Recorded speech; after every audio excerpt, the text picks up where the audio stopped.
Welcome to 360 Tamil. இப்போ நம்ம வாரம் வாரம் ஒரு வெப் சீரிஸோட எக்ஸ்பிளனேஷனை பார்த்துட்டு இருக்கோம். இதோட பேரு விக்ரம் ஆன் டியூட்டி அப்படின்றது. ஏறக்குறைய 10 பார்ட்டி கிட்ட வந்துருச்சுன்னு நினைக்கிறேன்.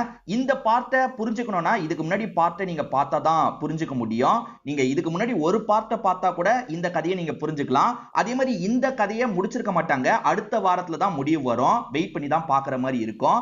நிறைய பேர் இந்த வெப் சீரிஸை தொடர்ச்சியா போடுங்க, நல்லா தான் இருக்குன்ற மாதிரி சொல்றீங்க. அதனால தான் நான் தொடர்ச்சியா போடலான்னு ஒரு முடிவு எடுத்திருக்கேன். கண்டிப்பா உங்க சைடுல இருந்து சப்போர்ட் பண்ணுங்க. இந்த வீடியோக்குள்ள போறதுக்கு முன்னாடியே கண்டிப்பா லைக் பண்ணுங்க. அப்பதான் இந்த வீடியோ பூஸ்ட் ஆகி இன்னும் நிறைய பேர்கிட்ட கொண்டு போய் சேரும். சரி, மேற்கொண்டு பேசி டைம் வேஸ்ட் பண்ணாம நம்ம நேரடியா எக்ஸ்பிளனேஷனுக்குள்ள போயிடலாம். கடைசி வாரத்தை பொறுத்த வரைக்கும் சங்கர்னு ஒருத்தர் இறந்து போயிருப்பாரு. அவர் போலீஸ் ஆபீசரு, ஆனா மர்மமான முறையில இறந்து போயிருப்பாரு. என் ஹஸ்பண்ட் நார்மலா சாவல, மர்மமான முறையில இறந்து போயிருக்காருன்னு ஒய்ஃப் போராடி இருப்பாங்க. ஆனா போலீஸுங்க அந்த கேஸை க்ளோஸ் பண்ணிருப்பாங்க. அதனால விக்ரம் அந்த கேஸை ரீஓபன் பண்ணிருப்பாரு.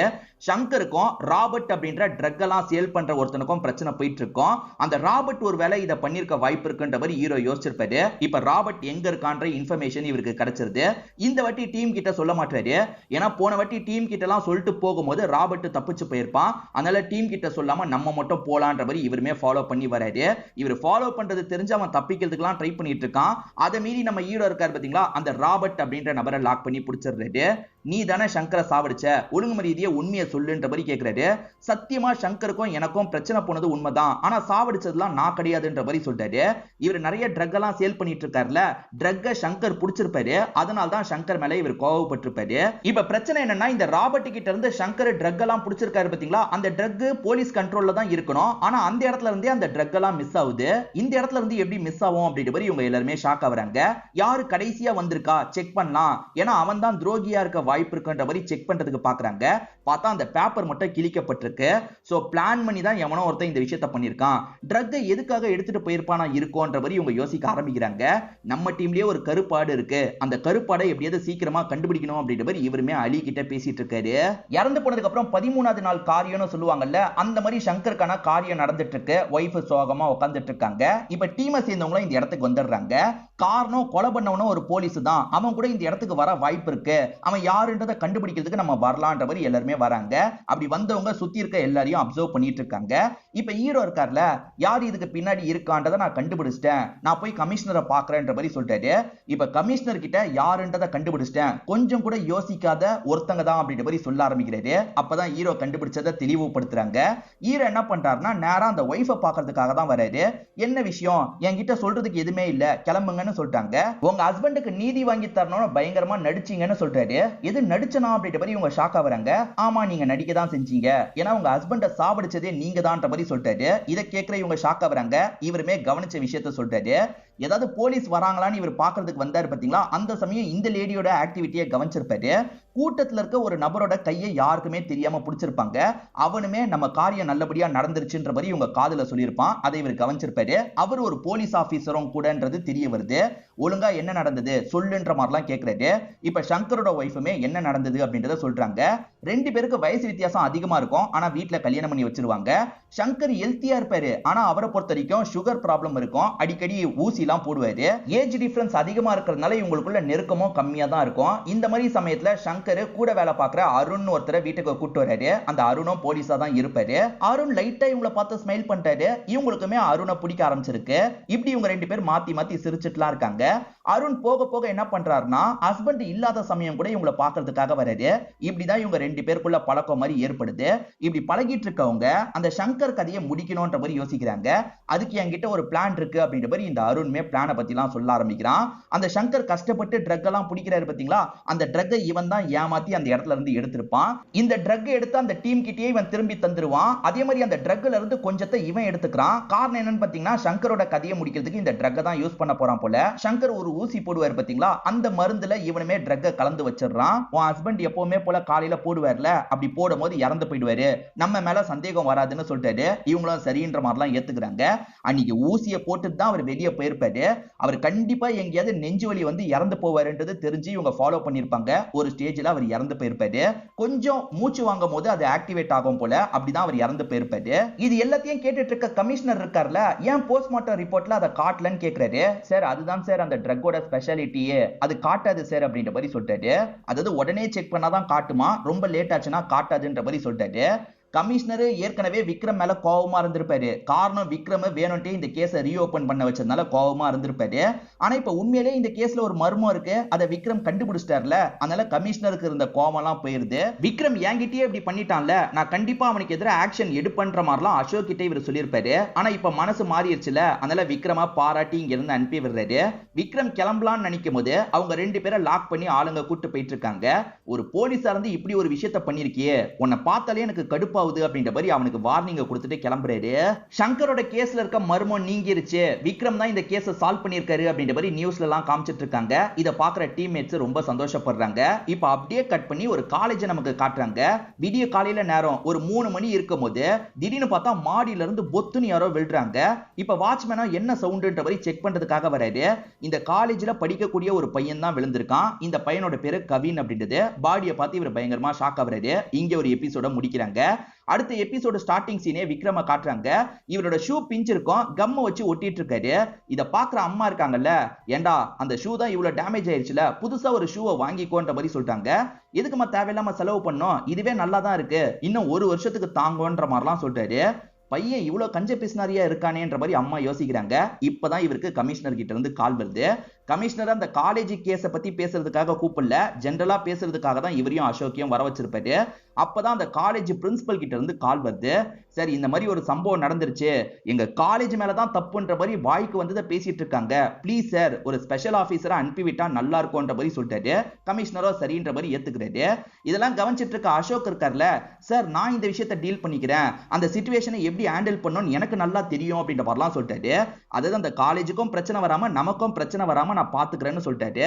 ஆனா கமிஷனர் இருக்கார்ல, அசோக் நீ பாத்துக்கிறேன்னு தான் சொல்றியே தவிர சம்பந்தப்பட்டவங்க யாரு, குற்றம் யார் பக்கம் இருக்குன்றத கண்டுபிடிப்புன்னு சொல்ல மாட்டே. இதுக்கு விக்ரம் தான் சரியா இருப்பான், விக்ரம் நீ இந்த கேஸை எடுத்துக்கோன்னு சொல்லிட்டாரு. சரி ஓகே சார், அசோக் என் கூடயே இருக்கட்டும்னு சொல்லிட்டாரு. சரின்ற மாதிரி கமிஷனர் அனுப்பி வச்சிடுறாரு. இவங்க எல்லாருமே அந்த காலேஜுக்கு தான் கிளம்பி போயிட்டு இருக்காங்க. அதுல ராவ் மட்டும் ரொம்ப பதட்டமா யாருக்கோ கால் ட்ரை பண்ணிக்கிட்டே இருக்காரு. ராவ் சார் ஏன் இவ்வளவு பதட்டமா இருக்கீங்கன்ற மாதிரி விக்ரம் கேக்குறாரு. இல்ல சார், அதே காலேஜ்ல தான் என் பையனும் படிக்கிறான், அதனால தான் பேசலாம்னு நினைச்சேன்ற மாதிரி சொல்லிட்டாரு. ஒன்னும் பிரச்சனை கிடையாது, நாங்க போய் விசாரணை பண்றோம், நீங்க பையனை பார்த்து பேசுங்கன்னு சொல்றாரு. இப்ப மீடியாவை சேர்ந்தவங்களும் இங்க ராகிங் பிரச்சனை எல்லாம் இருக்கிறதா சொல்றாங்களே, அதனால தான் பையன் இறந்து போனானா அப்படின்ற மாதிரி கேள்வி மேல கேள்வி கேட்கறாங்க. பிரின்சிபலும் சமாளிச்சிட்டு இருக்காரு. இப்ப ஹீரோவும் டீமும் பாடியை பாக்குறதுக்காக வந்துடுறாங்க.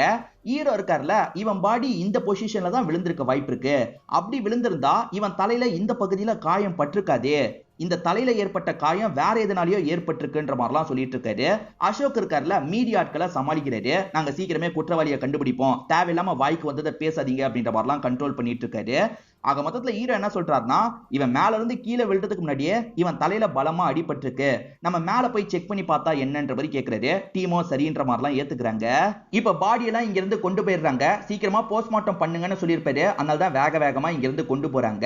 அவன் கூட படிக்கிற பசங்க இருப்பாங்க பாத்தீங்களா, அவங்களெல்லாம் கூப்பிட்டு முதல்ல விக்ரம் பேசி பாக்குறாரு. உங்களுக்கு ஏதாவது தெரியுமா, அவனை நைட்டு நேரம் யாராவது பாத்தீங்களான்ற மாதிரிலாம் கேக்குறாரு. எல்லா பசங்களும் தெரியலன்னு சொல்றாங்க. ஆனா ஒரு பையன் மட்டும் இவங்க விசாரிக்கிறதையே கவனிச்சிட்டு இருக்கான். இவங்க அங்க இருந்து நடந்து போகும்போது அந்த பையன் மட்டும் பேசுறதுக்காக வரான். அவனோட பேரு விஷால் அப்படின்றது. சரி எனக்கு தெரியும் சார் அப்படின்ற மாதிரி சில விஷயங்களை சொல்ல ஆரம்பிக்கிறான். இந்த கவின்ன்ற பையன் இருக்கான் பாத்தீங்களா, மீரான்ற ஒரு பொண்ணை சுத்தி சுத்தி வந்து தொல்லை பண்ணிருக்கான் போல, அதாவது அப்சஸ்டா இருப்பாங்கல்ல அந்த மாதிரி தொல்லை பண்ணிருக்கான். அது ரிலேட்டடா மீராவும் கோவப்பட்டு அவனை இஷ்டத்துக்கு கத்தி விட்டுருக்கா. இதுதான் சார் நடந்தது, அதனால கோவப்பட்டு அந்த பொண்ணு கூட அவன் ஏதாவது பண்ணிருக்க வாய்ப்பு இருக்குன்ற மாதிரிலாம் சொல்றான். சரி சரி நாங்க பாத்துக்கிறோம், நீ சொன்னதுக்கு நன்றி அப்படின்ற மாதிரி இந்த பையனை இங்க இருந்து அனுப்பி விடுறாங்க. சோ இறந்து போன கவினுக்கும் ஒரு பொண்ணுக்கும் பிரச்சனை இருக்கிறது இவங்களுக்கு தெரிய வருது. இப்ப இவங்க என்ன பண்றாங்கன்னா கவின் ரூமை செக் பண்ணலாம்னு நினைக்கிறாங்க. இப்ப கவின் ரூம்குள்ள வந்துடுறாங்க. இந்த ரூம் கொஞ்சம் கலஞ்ச மாதிரி இருக்கு, யாரு கலைச்சிருப்பா அப்படின்ற மாதிரி விக்ரமும் யோசிக்கிறாரு. இப்ப டேபிள்ல ஒரு பேப்பர் இருக்கிறத பாக்குறாரு. தற்கொலை கடிதம் மாதிரி தான் எழுதி வச்சிருக்கான். என்ன எழுதி இருக்கான்னா, எனக்கு மீரான்னு ஒரு காதலி இருக்கா, அவளுக்கும் எனக்கும் பிரச்சனை ஏற்பட்டது, அந்த பிரச்சனையோட வெளிப்பாடா அவளோட கதையை நான் முடிச்சிட்டேன், என்ன பண்றதுன்னு தெரியாம பதட்டத்துல நானுமே இந்த முடிவை எடுத்துட்டேன் அப்படின்ற மாதிரி எழுதி வச்சிருக்கான். அதாவது நானே தான் மாடியில இருந்து குதிக்க போறேன்ற மாதிரி எழுதி வச்சிருக்கான். ஆனா இது விக்ரமால ஏத்துக்க முடியல. ஆனா அங்க இருக்க அசோக் அப்படிதான் நடந்திருக்கும் அப்படின்ற மாதிரி சொல்றாரு. இங்க ஃப்ரிட்ஜ் இருக்கு, ஃப்ரிட்ஜுக்குள்ள நிறைய பொருள் இருக்கும்ல, அது எல்லாத்தையும் வெளியே எடுத்து வச்ச மாதிரி இருக்கு, சொல்ல முடியாது அந்த மீராவோட பாடியை அவன் ஃப்ரிட்ஜ்ல கூட வச்சிருக்க வாய்ப்பு இருக்குன்ற மாதிரி அசோக் சொல்றாரு. ஆனா விக்ரம் அப்படிலாம் வாய்ப்பு இல்லைன்ற மாதிரி சொல்றாரு. கேட்காம அசோக் திறக்க போகும்போது அது லாக்ல இருக்கிறது தெரியுது. லாக் ஆயிருக்கு, ஆளுங்க கிட்ட சீக்கிரமா ஓபன் பண்ண சொல்லணும் அப்படின்ற மாதிரிலாம் சொல்றாரு. ஆனா விக்ரம் இருக்கார்ல, பக்கத்துல வந்து அந்த ஃப்ரிட்ஜை கொஞ்சம் ஆட்டி பாக்குறாரு. ஃப்ரிட்ஜ்ல சுத்தமா வெயிட்டே தெரியல, கண்டிப்பா உள்ள பாடிலாம் இருக்க வாய்ப்பே இல்லைன்ற மாதிரி சொல்லிட்டாரு. இல்ல விக்ரம், கண்டிப்பா செக் பண்ணோம் அப்படின்ற மாதிரி அசோக் இருக்கார்ல, ஆளுங்க மூலியமா அந்த கதவை கஷ்டப்பட்டு திறந்துடுறாரு. அப்படி திறந்து பார்க்கும்போது உள்ள பாடிலாம் கிடையாது, எம்டியா தான் இருக்கு. அசோக், நான் தான் சொன்னேன்ல, நீ தப்பான ஆங்கிள் யோசிக்கிற, நம்ம வேற ஆங்கிள் யோசிக்கணும் அப்படின்ற மாதிரி அசோக் கிட்ட சொல்லிட்டாரு. இப்ப டீமை கூட்டிட்டு மேல போறாரு. அசோக் மட்டும் ஃபாலோ பண்ணி வரமாட்டாரு, மத்தவங்க மட்டும் தான் மேல வராங்க. அந்த இடத்துல சில இடத்துல ரத்த கரெல்லாம் இருக்கு, இங்க ஏதோ நடந்திருக்கு அப்படின்றத புரிஞ்சுக்கிறாங்க. அதாவது அவன் மேல இருந்து குதிக்க மட்டும் செய்யல, அதுக்கு முன்னாடியே இங்க தள்ளு முள்ளு மாதிரி ஏற்பட்டிருக்கு. இந்த இடத்துல யாரோட ரத்தம் இருக்குன்றதெல்லாம் செக் பண்றதுக்கு ஆளுங்க கிட்ட சொல்லுங்கன்னு சொல்றாரு. சரி ஓகேன்ற மாதிரி இவங்களுமே ஆளுங்களை எல்லாம் வர வச்சிட்டு இருக்காங்க. அதே மாதிரி அங்க ஒரு கட்டை இருக்கு, இந்த கட்டையை வச்சுதான் அவன் மண்டையில அடிச்சிருக்காங்க. மண்டையில ஏற்பட்ட காயத்துக்கு இந்த கட்டை தான் கண்டிப்பா காரணம் அப்படின்ற மாதிரிலாம் சொல்லிட்டு இருக்காரு. கண்டிப்பா இந்த மாடியில வச்சு தள்ளு முள்ளு ஏற்பட்டிருக்கு, அதுக்கப்புறம் தான் அந்த பையன் மாடியில இருந்து தள்ளப்பட்டிருக்கான், இது கண்டிப்பா தற்கொலை கிடையாது, கொலைன்ற மாதிரிலாம் சொல்றாரு. இங்க ஒரு எபிசோட முடிக்கிறாங்க. இப்ப பாஸ்ட்ல நடந்த விஷயத்தை காட்டுறாங்க.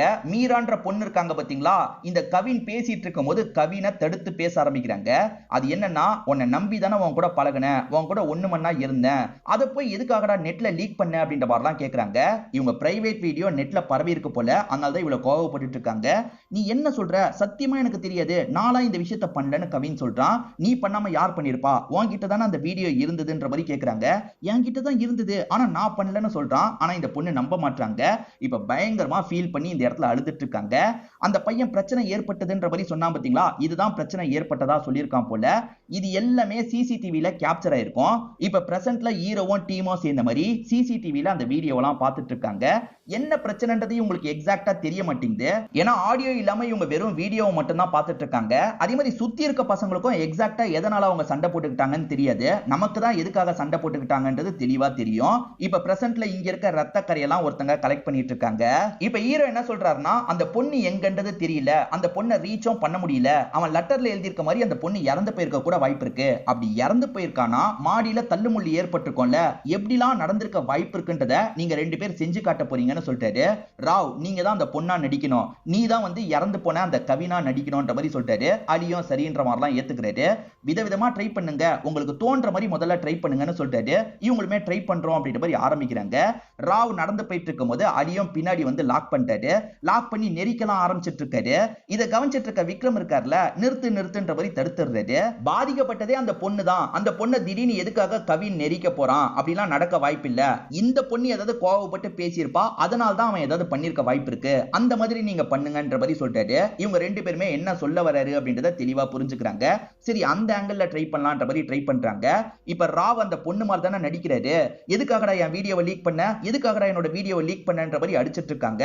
நான் லீக் பண்ணலன்னு சொல்றேன்ல அப்படின்ற மாதிரி இவனுமே பதிலுக்கு அடிச்சிட்டு இருக்கான். இப்படி ரெண்டு பேருமே மாத்தி மாத்தி சண்டைலாம் போட்டுட்டு இருக்காங்க.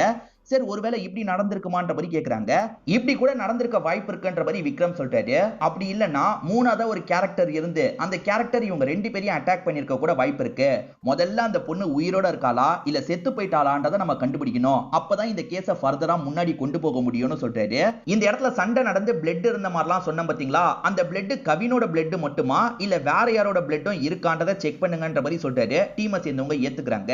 அதே மாதிரி கவின் லெட்டர் எழுதி வச்சிருந்தால, அந்த லெட்டரை காட்டுங்க மாதிரி வாங்கி பாக்குறாரு. நல்லா பாக்குறவரு ஒரு விஷயத்தை கண்டுபிடிக்கிறாரு. அது என்னன்னா, இது ஃபேக்கா ஜெனரேட் பண்ண லெட்டர்ன்ற மாதிரி சொல்றாரு. என்ன சார் சொல்றீங்கன்ற மாதிரி ஆளும் கன்ஃபியூஸ் ஆகுறாங்க.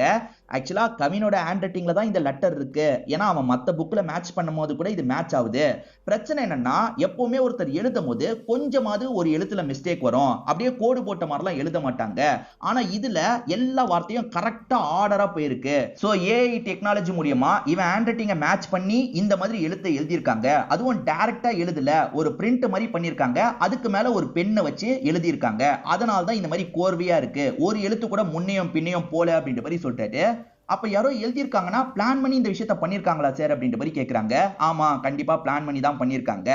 அவன் தான் கவினை சாவடிச்சிருக்கான், அவனா இல்ல அவளான்றதை சீக்கிரமே நம்ம கண்டுபிடிக்கணும் அப்படின்ற மாதிரிலாம் ஆளுங்க கிட்ட சொல்லிட்டு இருக்காரு. ஆக்சுவலா விக்ரம் என்ன சொல்ல வர்றாருன்னா, இவரோட ஹேண்ட் ரைட்டிங்கோட டைப்பை கொடுத்து ஏஐ மூலியமா இவங்களுக்கு வேண்டியதை வாங்கியிருக்காங்க. வாங்கினவங்க அச்சு மாதிரி மட்டும்தான் வேண்டியதை வாங்கியிருக்காங்க, அதுக்கு மேல அவங்க கிட்ட இருக்க ஒரு பெண்ணை வச்சு எழுதியிருக்காங்கன்றது தெரிய வருது.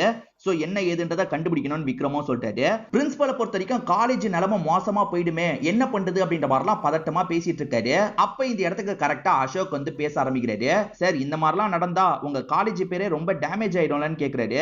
சார் அதுதான் சார் எங்களோட கவலை, அட்மிஷன் வேற வரப்போகுது சார், ப்ளீஸ் சார் ஏதாவது பார்த்து பண்ணுங்கன்ற மாதிரி சொல்லிட்டாரு. கண்டிப்பா நான் பார்த்து பண்றேன், ஆனா எனக்காக நீங்க ஒரு விஷயத்த பண்ணணும். மத்த ஆபீசர்ஸும் உங்ககிட்ட விசாரிக்கிறதுக்காக வருவாங்கல்ல, அவங்க கிட்ட நீங்க எந்த ஒரு டீடைலும் சொல்லாதீங்க, எதை கேட்டாலும் தெரியலன்னு சொல்லுங்க. உங்களுக்கு தெரியற தகவலை என்கிட்ட மட்டும் தான் நீங்க ஷேர் பண்ணிக்கணும். அதே மாதிரி இவ்வளவு பெரிய ஃபேவரை உங்களுக்கு நான் பண்ண போறேன்ல, என்னையும் நீங்க பார்த்து கவனிச்சுக்கணும் அப்படின்ற மாதிரி சொல்லிட்டாரு. லஞ்சம் வேணும்ன்றதை கேட்கிறாரு. சார் அதெல்லாம் பிரச்சனையே கிடையாது சார், ஸ்மூத்தா இந்த கேஸை முடிங்க சார், எங்க காலேஜுக்கு எந்த ஒரு பிரச்சனையும் வராம முடிங்க சார் அப்படின்ற மாதிரி சொல்லிட்டாங்க. நான் பாத்துக்கிறேன்ற மாதிரி அசோக் இங்க இருந்து கிளம்புறாரு. இந்த ராவை பொறுத்த வரைக்கும் வந்ததுல இருந்து பையனை தான் தேடிட்டு இருந்திருப்பாரு. பையன் எங்க போனானே தெரியல. எல்லா பசங்க கிட்டயும் கேக்குறாரு, தெரியலன்ற மாதிரி சொல்லிட்டு இருக்காங்க. காலேஜுக்கு வந்தானா இல்லையான்ற மாதிரி புலம்பிக்கிட்டே இவரு நடந்துட்டு இருக்காரு. அப்பதான் ஒரு இடத்துல பசங்க சிரிச்சு பேசுற மாதிரி சவுண்ட் கேக்குது. அந்த இடத்துக்கு வந்து பார்த்தா மத்த பசங்க கூட சேர்ந்த மாதிரி இவன் ட்ரக்க தான் எடுத்துட்டு இருக்கான். இத பாக்குறவரு டென்ஷன் ஆயிடுறாரு. உன்னை கஷ்டப்பட்டு படிக்க வச்சா என்ன காரியம்டா பண்ணிருக்க, ஏற்கனவே இந்த இடத்துல ஒருத்தன் இறந்து போயிருக்கான், உனக்கு ஏதாவது ஆச்சுன்னா என்னடா பண்றது அப்படின்ற மாதிரிலாம் கேக்குறாரு. ஆனா அவன் கேட்கிற நிலைமையிலேயே இல்ல, எப்படியோ போய் தொலை அப்படின்ற மாதிரி கோவப்பட்டுட்டு கிளம்புறாரு. இப்ப பாஸ்ட்ல நடந்த விஷயத்த நமக்கு மட்டும் காட்டுறாங்க. அந்த வீடியோ லீக் ஆனதுக்கு அப்புறம் கவின் ரொம்ப பதட்டமாயிடுறான். நம்ம கிட்ட தானே வீடியோ இருந்தது, அந்த வீடியோவை யார் லீக் பண்ணிருப்பா, யாரு எப்படி லீக் பண்ணாங்கன்றத கண்டுபிடிக்கணும்ன்ற மாதிரிலாம் யோசிச்சுட்டு இருக்கான். இப்ப பிரசன்ட்ல விக்ரமோ டீமோ சேர்ந்த மாதிரி சிசிடிவி எல்லாம் பாக்குறதுக்காக வந்துடுறாங்க. ஆக்சுவலா அந்த பொண்ணு மிஸ் ஆவரா, இவங்களால அந்த பொண்ணை கண்டே பிடிக்க முடியல. அப்ப அந்த பொண்ணு இறந்து போயிருக்க தான் வாய்ப்பு இருக்கு. முதல்ல அவ காலேஜை விட்டு வெளியே போன மாதிரி ஏதாவது பதிவு இருக்கா பாருன்ற மாதிரி சொல்லிட்டாரு. அப்படி ஒரு பதிவே கிடைக்க மாட்டேங்குது. அப்ப அந்த பொண்ணு காலேஜுக்குள்ள தான் இருந்திருக்கா. சரி வேற யாராவது பெரிய லக்கேஜை கொண்டு போறாங்களா பாரு, சாவடிச்சு வெளியே கூட கொண்டு போயிருக்கலாம்ன்ற மாதிரி செக் பண்ண சொல்லிட்டாரு. அப்படியே யாருமே பெரிய லக்கேஜை கொண்டு போற மாதிரி பதிவாகல. சோ அந்த பொண்ணு இறந்து போயிருக்கா, அதுவும் இங்க தான் இருக்கா, எங்க இருப்பா அப்படின்ற மாதிரி யோசிக்கிறாரு. திரும்பி மாடியில போய் செக் பண்ணலாம் அப்படின்ற மாதிரி ஆளுங்களெல்லாம் மாடிக்கு கூட்டு வந்துடுறாரு. இந்த மாடியிலேயே எங்கேயாவது மறைச்சு வைக்கிற மாதிரி இடம் இருக்கா நல்லா பாருங்கன்னு சொல்லிட்டாரு. எல்லாருமே பிரிஞ்சு தேடிட்டு இருக்காங்க. மாடியில பொதுவா டேங்க் இருக்கும் பாத்தீங்களா, அந்த மாதிரி ஒரு டேங்க் இருக்கு. விக்ரம் செக் பண்றதுக்காக வராரு. அப்படி செக் பண்றதுக்கு வந்தவர் ஷாக் ஆயிடுறாரு. ஏன்னா அதுக்குள்ளதான் அந்த பொண்ணோட பாடி இருக்கு. இந்த இடத்துல ஒரு எபிசோட நமக்கு முடிக்கிறாங்க. இப்ப ஆளுங்க இருக்காங்கல்ல, அந்த பாடி எல்லாம் பாக்குறதுக்காக வராங்க. சீக்கிரமா இந்த பொண்ணையும் போஸ்ட்மார்ட்டத்துக்கு அனுப்பி வைங்க, சீக்கிரமே எனக்கு போஸ்ட்மார்ட்டம் ரிப்போர்ட் வேணும்ன்ற மாதிரி சொல்லிட்டாரு. அதே மாதிரி இவருக்கு வேதா கால் பண்ணிக்கிட்டே இருப்பாங்க. நான் கொஞ்ச நேரத்துல திரும்பி வந்துடுறேன்ற மாதிரி இவர் இங்க இருந்து கிளம்ப ஆரம்பிக்கிறாரு. இப்ப வேதாவும் இவரும் ஹோட்டல்ல வச்சு மீட் பண்றாங்க. என்ன விக்ரம் இப்பெல்லாம் ரொம்ப பிஸி போலன்ற மாதிரி கேக்குறாங்க. ஆமா நிறைய கோடிங் வேலை எல்லாம் போயிட்டு இருக்குன்ற மாதிரி இவர் சொல்லிட்டாரு. இவர் வேதா கிட்ட போலீஸ் மாதிரி நடிச்சிட்டு இருக்காரு, அதனால தான் இந்த மாதிரி சொல்லிட்டு இருக்காரு. இப்படி இவங்க ரெண்டு பேர் பேசிட்டு இருக்கும்போது வேதாவும் இவங்களோட ஃப்ரெண்ட் ஒருத்தங்களை கவனிக்கிறாங்க. அவங்கள பொறுத்த வரைக்கும் கல்யாண பத்திரிகை எல்லாம் கொடுத்துட்டு இருக்காங்க போல. நீயும் கண்டிப்பா கல்யாணத்துக்கு வரணும் அப்படின்ற மாதிரி பத்திரிகையை நீட்டுறாங்க. அந்த பத்திரிகையை பாக்குற வேதா ஷாக் ஆயிடுறாங்க. ஏன்னா இவங்க கட்டிக்க போறது ஒரு போலீஸ் மாப்பிளைய, போலீஸியா கல்யாணம் பண்ணிக்க போறன்ற மாதிரிலாம் ஆச்சரியமா கேக்குறாங்க. இதை தாண்டி இவங்க மைண்டுக்குள்ள போலீஸை பத்தி சில விஷயங்கள் ஓடிட்டு இருக்கு. அதாவது இவங்களோட பாஸ்ட்ல போலீஸ்னால ஏதோ பிரச்சனை ஏற்பட்டிருக்கு போல. இப்ப திடீர்னு மயங்கி விழுந்துடுறாங்க. விக்ரம்க்கு என்ன பண்றதுன்னு தெரியல. உடனே ஹாஸ்பிட்டலுக்கு கொண்டு போகணுன்ற மாதிரி வேகமா இவருமே கொண்டு வந்து ஹாஸ்பிட்டல்ல சேர்த்துறாரு. என்ன ஆச்சு அப்படின்னு கேட்கும்போது என்னன்னு தெரியல, அவங்களோட பாஸ்ட்ல இருக்க ஏதோ ஒரு கசப்பான விஷயம் உங்களுக்கு நினைவா வந்திருக்கு போல, அதோட தாக்கத்தினால தான் மயங்கி இருக்காங்க. பெருசா எந்த பிரச்சனையும் இல்ல, சீக்கிரமா சரியாயிடுவாங்க அப்படின்ற மாதிரி டாக்டர் சொல்லிட்டாங்க. அப்ப நம்ம போலீஸ்னு தெரிஞ்சா என்ன ஆகும் அப்படின்ற மாதிரி விக்ரமும் யோசிக்கிறாரு. இப்ப இவங்களை பாத்துக்க சொல்லிட்டு இங்க இருந்து கிளம்ப ஆரம்பிக்கிறாரு. இப்ப கேஸ பத்தி இவங்க டீம் கூட டிஸ்கஸ் எல்லாம் பண்ணிட்டு இருக்காரு. ரெண்டு பேரோட போஸ்ட்மார்ட்டம் ரிப்போர்ட்டும் எனக்கு சீக்கிரமா வேணும்னு கேட்டாரு பாத்தீங்களா, அந்த ரிப்போர்ட் இப்ப இவங்களுக்கு கிடைச்சிருது போல. அந்த ரிப்போர்ட் படி பார்த்தா அந்த பையன் தான் ஃபர்ஸ்ட் செத்து போயிருக்கான், அதுக்கப்புறம் தான் இந்த பொண்ணு செத்து போயிருக்காங்க. அப்ப போஸ்ட்மார்ட்டம் ரிப்போர்ட் சொல்றத வச்சு பார்த்தா இந்த பையன் அந்த பொண்ணை சாவடிச்சுட்டு லெட்டர் எழுதி வச்சுட்டு இறந்து போயிருக்கலாம் வாய்ப்பில்ல. ஏன்னா செத்து போனதே முதல்ல இந்த பையன் தான் அப்படின்ற மாதிரி சொல்லிட்டாரு. இந்த பையன் தான் சாவறானா இவங்க ரெண்டு பேரையும் தாண்டி மூணாவதா யாரோ ஒருத்தர் தான் இந்த விஷயத்தை பண்ணிருக்காங்க. நான் ஒரு தியரியை சொல்றேன்ற மாதிரி இவருமே சொல்ல ஆரம்பிக்கிறாரு. அது என்னன்னா, வீடியோ லீக் ஆனோன்னு மீரா கோவப்பட்டது உண்மைதான், ஆனா கவின் இருக்கான்ல என் மேல தப்பு இல்லைன்றதை அந்த பொண்ணுக்கு புரிய வச்சிருக்கான். இது விஷயமா இவங்க ரெண்டு பேருமே மாடியில பேசுறதுக்காக போயிருக்காங்க. ரெண்டு பேருமே சாதாரணமா தான் பேசிட்டு இருந்திருக்காங்க. அப்ப மூணாவதா ஒரு நபரு இவங்க ரெண்டு பேரையும் அந்த இடத்துக்கு வந்து அட்டாக் பண்ணிருக்கான். அந்த அட்டாக்ல தான் ரெண்டு பேரையும் சாவடிச்சிருக்கான் போல. அந்த பொண்ணோட பாடிய அங்க இருக்க டேங்க்ல கொலை போட்டிருக்கான், இவனோட பாடியை மேல இருந்து தூக்கி போடுறதுக்கு முடிவு எடுத்திருக்கான், அதுக்கு முன்னாடி ஒரு லெட்டர் மாதிரி கிரியேட் பண்ணோம், அதாவது இந்த பொண்ணை சாவடிச்சுட்டு இந்த பையன் இறந்து போன மாதிரி எல்லாரையும் நம்ப வைக்கணும்ன்றதுக்காக பிளான் பண்ணி எவனோ ஒருத்தன் பண்ணிருக்கான்ற மாதிரி சொல்றாரு. நிறைய சஸ்பெக்டும் இல்ல, யாரோட வேலையா இருக்கும்ன்ற மாதிரி இவங்களுமே யோசிக்கிறாங்க. அப்ப விக்ரமும் பெண்ணை டிக் டிக்னு பண்ணுவாங்கல்ல, அந்த மாதிரிலாம் பண்ணிட்டு இருக்காரு. பெண்ணை பார்க்கும் போது இவருக்கு ஒரு ஐடியா வருது. இவர் உடனே கவினோட ரூமுக்கு போகணும்னு சொல்றாரு. இப்ப வேக வேகமா கவினோட ரூமுக்கு வந்துடுறாங்க. அவன் கிட்ட ஒரு 4-5 பென் இருக்கும். அந்த 4-5 பெண்ணை வச்சு எழுதி பாக்குறாரு.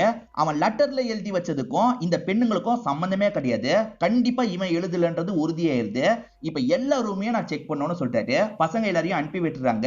ஒவ்வொருத்தர் ரூமா செக் பண்ணலாம்னு முடிவு பண்றாங்க. ஒவ்வொரு ரூமா செக் பண்ணி எந்த பெண்ல யார் எழுதியிருக்கான்றதை கண்டுபிடிச்சா போதும்னு செக் பண்றாங்க. இப்ப பாஸ்ட்ல நடந்த விஷயத்தை நமக்கு காட்டுறாங்க. இந்த கவினுக்கு விஷால்னு ஒரு ஃப்ரெண்ட் இருப்பான். மச்சான் இந்த லேப்டாப்ல ப்ராப்ளம் சரி பண்ணி கொடுன்ற மாதிரி விஷால் கிட்ட தரான். இந்த லேப்டாப்ல தான் அந்த வீடியோவை வச்சிருக்கான் போல. உட்கார்ந்து யோசிக்கும் போது ஒருவேளை இந்த விஷயத்தை விஷால் பண்ணிருப்பானா அப்படின்ற மாதிரி கவினுக்கு தோண ஆரம்பிக்குது. ஏன்னா லேப்டாப்ல இருந்தது, அவன் தான் லேப்டாப்பை சரி பண்ணி தந்தான், அவன் தான் வீடியோவையும் லீக் பண்ணிருக்க வாய்ப்பு இருக்குன்ற மாதிரி யோசிக்கிறான். சரி செக் பண்ணலான்னு வரும்போது அவன் ரூம்ல இல்ல, அவன் லேப்டாப்ல அதை ஏத்தி வச்சிருக்கான்றது இவனுக்கு தெரிய வருது. அவன் தான் பண்ணிருக்கான்றது தெரிஞ்சிருதுல. இந்த விஷயத்தை பத்தி கேர்ள் ஃப்ரெண்ட் கிட்ட சொல்லணும்னு மீராக்கு கால் பண்றான். சத்தியமா நான் பண்ணல மீரா, இவன் தான் பண்ணிருக்கான் போல அப்படின்ற மாதிரி மீரா கிட்ட தெளிவா சொல்லிட்டு இருக்காரு. ஹீரோவும் டீமும் ஒவ்வொரு ரூமா செக் பண்ண மாதிரி காமிச்சாங்க பாத்தீங்களா. இப்போ ஒரு ரூம் வந்திருக்காங்க. இதுதான் விஷாலோட ரூமா இருக்கும். இவன் கிட்ட ஒரு 4-5 பென் இருக்கு பாத்தீங்களா. இந்த எல்லா பெண்ணை வச்சு எழுதி பார்க்கலாம்ன்ற மாதிரி ஒவ்வொரு பெண்ணா எழுதி பாக்குறாரு. இதுல ஒரு பெண் இருக்கு பாத்தீங்களா, அப்படியே மேட்ச் ஆகுற மாதிரி விக்ரம்க்கு தோணுது. கண்டிப்பா இவனா இருக்க வாய்ப்பு இருக்கு, இவனை பத்தின டீடைல சொல்லுங்கன்னு அங்க இருக்கவங்க கிட்ட கேக்குறாரு. அப்பதான் விஷால்ன்றது இவருக்கு தெரிய வருது. இந்த பையன் தானே நம்ம கிட்ட வந்து பேசினா, நம்மள டைவர்ட் பண்றதுக்காக அப்படி சுத்த விட்டுருக்கான் போல அப்படின்ற மாதிரி இவர் யோசிக்கிறாரு.